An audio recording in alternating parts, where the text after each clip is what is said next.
The security buzzer rang at 6:47 in the morning. I know the exact time because I'd been awake since 5, sitting at my kitchen table with a cup of coffee that had gone cold, watching the first pale light come through the window over my sink. I was living on the 14th floor of a building in downtown Ottawa, and mornings that were quiet in a way I had learned to love. No one buzzed without warning. No one showed up unannounced. That was the whole point. I let it ring. It rang again, then a third time, long and insistent, like whoever was down there had decided that patience was for other people. I walked to the intercom panel by the door and pressed the talk button without pressing listen first. "Who is it?" It wasn't a question. My voice came out flat, and I didn't try to soften it. There was a pause. Then my mother's voice crackled through the speaker. "It's Mom. And your father. We need to talk to you, sweetheart. Please." I stood there with my hand on the panel for a long time.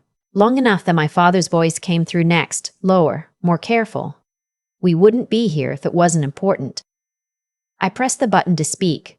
"You have 2 minutes. Talk through here." Another pause. My mother said, "Not like this. Please let us up." I didn't let them up. "I want to explain something before I go further. I left home when I was 19 years old.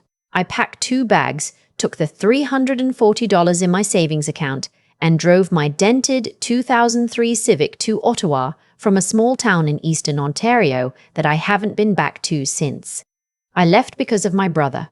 I left because of what he did to me and because of what my parents did after, which was nothing. Which was worse than nothing.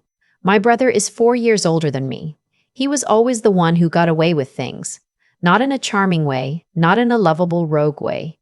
In a way that made you feel like the walls were slowly closing in whenever he was in a room. He borrowed money and forgot about it. He made promises and unmade them just as easily. He had a way of reframing every situation so that he ended up as the injured party, no matter what the evidence said. When I was 19 and he was 23, I had a small TFSA that I'd been building since I was 16. I worked at a grocery store, then at a print shop, and I put away whatever I could. It wasn't a lot, just over $8,000, but it was mine. I had built it carefully, the way you build something when you know no one is going to hand you anything. My brother got into trouble with someone he owed money to. I found out later it was a gambling debt. Though at the time, all I knew was that he needed money fast and he needed me not to ask questions. He came to me first. I said no. That should have been the end of it. It wasn't the end of it. It wasn't the end of it.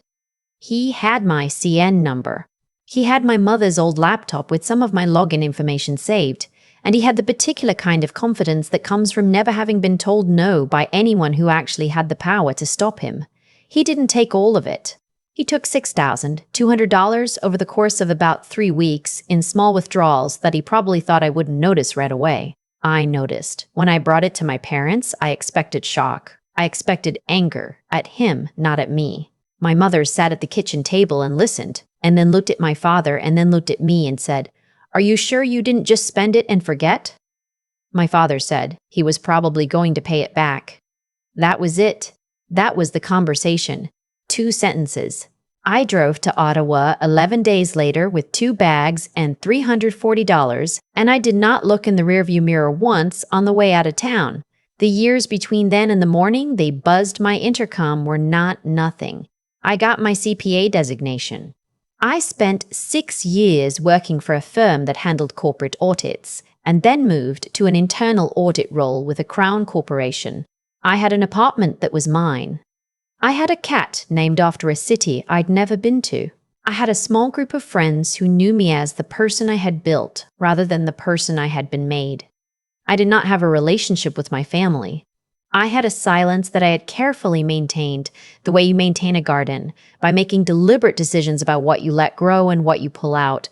My brother had married, had a couple of kids, had a job in property management that, based on what little I knew, he'd been at for several years. My parents sent me a card every Christmas that I opened and read and put in the recycling. I did not send cards back. This had been the arrangement for nearly a decade, and I had made my peace with it. And then there was the morning with the buzzer. I did not let them up. But I did eventually put on my coat and take the elevator down and open the front door of the building because I needed to see their faces when they said whatever they'd come to say. My building's lobby had cameras. I knew where they were. I positioned myself so that the main one had a clear angle on all three of us. My mother looked older. My father looked the same, which I somehow found more unsettling. They were standing on the front step in their winter coats, and my mother had brought a Tupperware container of something, squares, it looked like, butter tarts maybe, which she held out toward me with both hands like it was a peace offering in a movie. I didn't take it. What did he do? I said.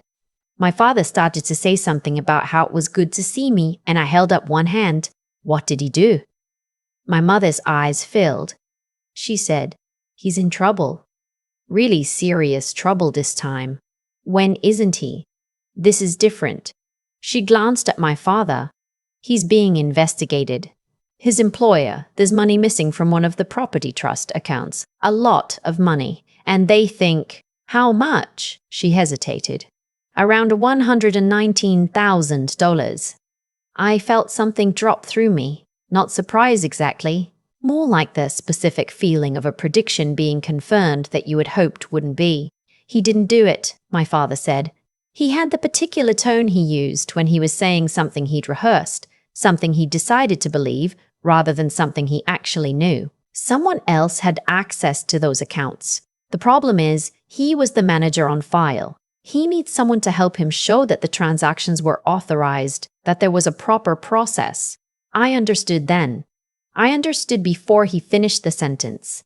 "You want me to fabricate documentation," I said. "Not fabricate," my mother said quickly. "Just, you know how these processes work. You could look at what they have and maybe help him explain it in a way that's my job," I said. "That is literally what I do for a living. You want me to use my professional credentials and my access to documentation practices to help him make fraudulent transfers look legitimate." Silence. "I could lose my designation," I said. "I could be charged. This isn't a favor. This is asking me to commit a crime." My father said, "He's family." There it was. The three words, the ones that were supposed to make the math work out differently. I looked at my father for a long moment. I thought about the kitchen table, the two sentences. I thought about the $6,200 and the way my mother had looked at me like I was the one who'd done something wrong. "He stole from me," I said. "You know that. You've always known that. And you did nothing. And now you're standing outside my building at 7 in the morning asking me to risk my entire career and potentially my freedom to protect him again." My mother started crying. This was not new. My mother had always cried at the exact moment when tears would be most effective at derailing a conversation. I had spent years learning not to let that redirect me. "I can't help him," I said. "I won't. And I want you both to leave." My father's face changed. The careful, rehearsed quality dropped away, and what was underneath was something harder and colder. He said, "You've always been selfish, even as a kid." I almost laughed. I almost actually laughed, standing outside my building at 7 in the morning in February in Ottawa, being called selfish by the man who had watched his son drain my savings account and called it probably going to pay it back. "Goodbye," I said, and I went back inside. I didn't sleep that day. I sat at my desk and I opened my laptop and I did what I do, which is document things. Here's what I had. A voicemail from my father from 2 weeks prior. One of 3 messages they'd left before showing up in person, in which he said, vaguely, that my brother needed some help with paperwork related to work. I had assumed it was a reference, something innocuous. I hadn't called back. Now I listened to it again with different ears. I had 2 more messages. I wrote down the timestamps and the specific language used in each one. I had the text messages my mother had sent over the previous 10 days. She had not been specific, but she had been persistent, and some of the language, before this goes further, before investigators get too deep into it, was, in retrospect, quite clear. I also had this morning, I opened a new document. I wrote out in plain language exactly what had been said to me, with the time, date, and location. I described the ask in precise terms, that I use my professional standing as a CPA to assist in presenting fraudulent financial transfers as legitimate, in order to impede an active workplace investigation. I noted that the request had been made in person by both my parents, that I had declined, and that I had made no representations about what I intended to do with the information. Then I called the firm handling the investigation. This is the part that people sometimes ask me about. They ask if I hesitated. They ask if it felt like betrayal. The honest answer is that I had done my greeting for this family a long time ago. When you leave at 19 and you spend 10 years building something from nothing, you don't have the luxury of the grief that people who stayed get to have. You process it on the road, alone, in the dark. By the time you arrive somewhere that feels safe, the acute part is over, and what's left is just a low-level sadness that you learn to carry without letting it change your posture. Betraying them would have required that I still felt a loyalty that could be broken. I didn't. What I felt was something closer to clarity. I called the number on the company's public website and asked to be connected to whoever was leading the internal audit. I explained who I was and what my professional background was. I told them that my brother was the individual under investigation, that I had no involvement in his employer or their accounts, and that I had been approached that morning and asked to assist in misrepresenting documentation. The woman I spoke to was very calm. She asked me if I would be willing to provide a written statement. I told her I already had one drafted. She asked if I had any documentation of the request. I told her about the voicemails and the text messages. She asked me to hold.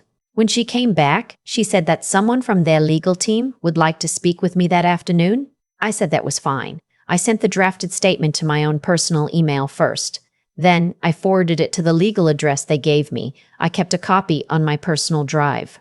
I have a habit from years of audit work of creating trails, not because I'm suspicious by nature, but because I understand that the paper is often the only thing that survives a story intact.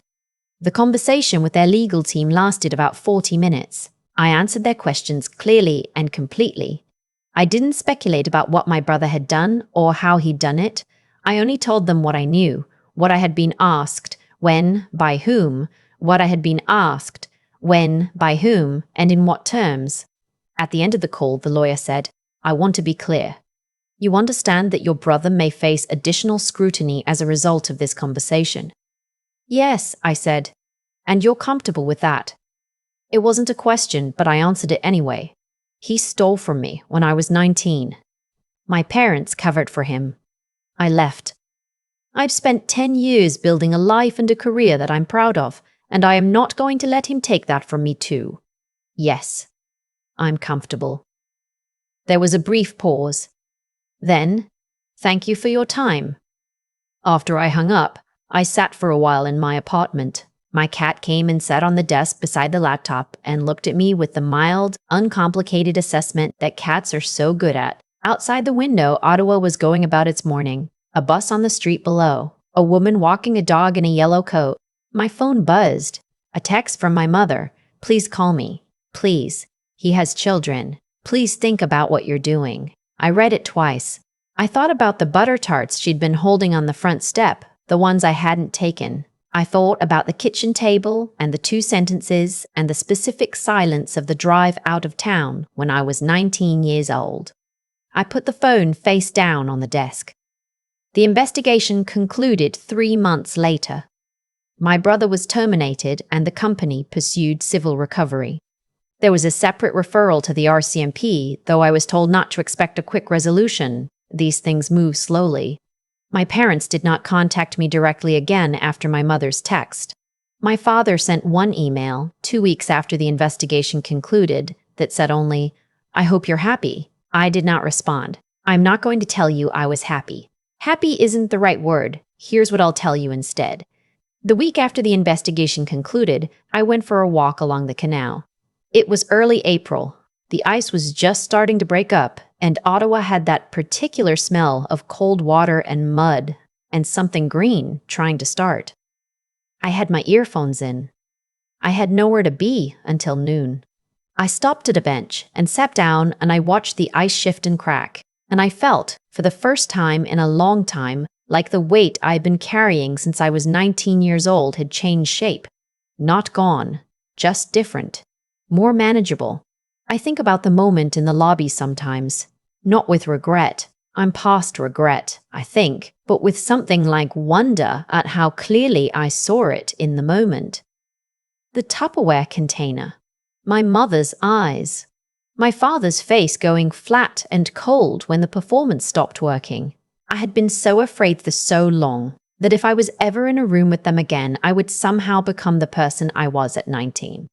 Small and unseen and reaching for a savings account I didn't know was already empty. But I wasn't her anymore.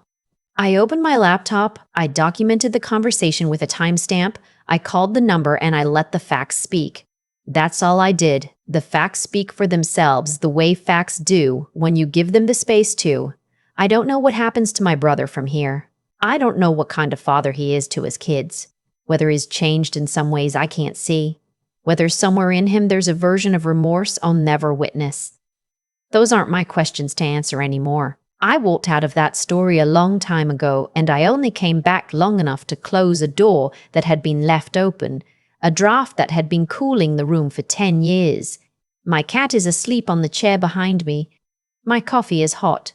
The window over my sink lets in the afternoon light, and the city outside is going on, the way cities do, indifferent and generous in equal measure. I am 31 years old. I built this. No one gave it to me. And the one time someone tried to take it, I had the paper trail ready. I've thought a lot about that Tupperware container my mother was holding on the front step. Butter tarts, probably. The kind she used to make at Christmas. There was something so specific about that detail. The way she brought food like it could soften what she was actually asking. Like sugar and pastry could bridge 10 years of silence and land us somewhere normal. It couldn't. And I think somewhere underneath everything, she knew that. What I've come to understand is that the things we do and the things we refuse to do have a way of compounding over time, the way interest does. My brother took $6,000 from me when I was 19. My parents looked away. That moment didn't just cost me the money. It cost me the ability to trust that I would be protected by the people who were supposed to protect me. And so I left. And so I built something else. Those aren't separate facts. They're the same fact, just spread across years. When they showed up at my door asking me to help him again, I think they genuinely believed that family loyalty was still the most powerful force in the room. Maybe it had always worked before. Maybe enough people had looked the other way, enough times that they'd stopped expecting anyone not to. But I had spent 10 years learning a different way of moving through the world. Not a harder way, a clearer one. I had learned that integrity isn't just a professional requirement. It's the thing that holds your life together when everything else gets complicated. I didn't protect my CPA designation because I was afraid of consequences. I protected it because it was mine. I had earned it the same way I earned that first $340 that got me to Ottawa, one careful decision at a time, over a long stretch of time, when no one was watching and no one was going to give me credit for it. That's the thing about building something honestly. It doesn't look impressive from the outside while you're doing it. It just looks like showing up and doing the work and not cutting corners, even when cutting corners would be easier. But it accumulates. And when someone eventually tries to take it from you, you find out that it's actually quite solid. I also learned that clear thinking under pressure is something you can develop. I didn't panic that morning. I documented, I time-stamped, I called the right number, not because I'm particularly brave, but because I had practiced being methodical in moments when emotion wanted to take the wheel.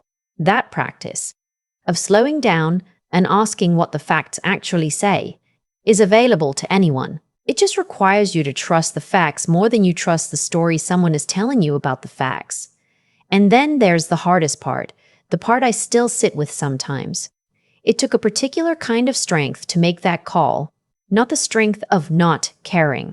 I did care in the way you care about a wound that has scarred over, but the strength of knowing that protecting yourself is not the same as being selfish. My father called me selfish. I used to be afraid of that word. I'm not anymore. My brother's choices led to consequences. My parents' choices led to consequences. My choices led to consequences too. A quiet apartment, a cat, A career I'm proud of, a morning walk along the canal in April when the ice was breaking up and the city smelled like cold water and something green trying to start. I'm not sure that's justice exactly, but it's real, and it's mine.